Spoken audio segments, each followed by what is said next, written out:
મહાનગરપાલિકાના નવા મેયર તરીકે ગીતાબેન મકવાણાની વરણી। વડોદરા મહાનગરપાલિકાના સર્વોચ્ચ હોદ્દાઓ માટે સત્તાધારી પક્ષ દ્વારા નવા પદાધિકારીઓની સત્તાવાર જાહેરાત કરવામાં આવી છે, જેને પગલે સ્થાનિક રાજકારણમાં નવી ઉર્જાનો સંચાર થયો છે।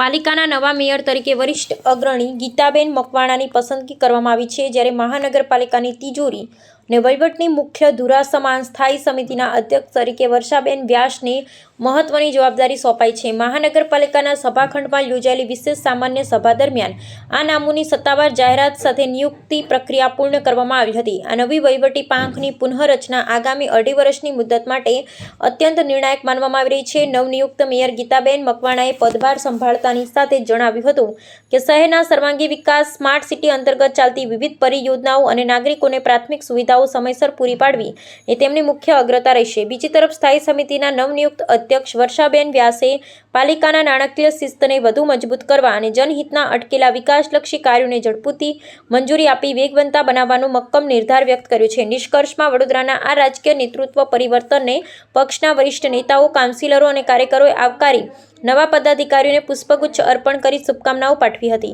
રાજકીય વિશ્લેષકોના મતે બંને મહત્વના હોદ્દાઓ પર મહિલા પ્રતિનિધિઓની પસંદગી કરી પક્ષે મહિલા સશક્તિકરણનો સ્પષ્ટ સંકેત આપ્યો છે।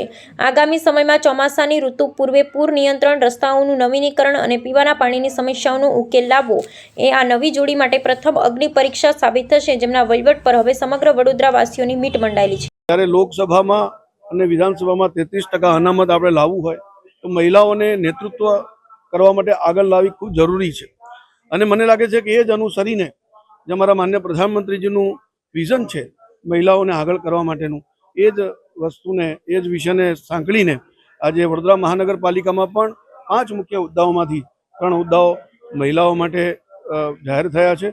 મને લાગે છે કે નારી શક્તિ દ્વારા જે પ્રકારનું જનજાગરણ પણ થતું હોય છે એ જ પ્રમાણે વિકાસના કામો પણ, સમસ્યાઓનું સમાધાન પણ આ મહિલાઓના માધ્યમથી થશે।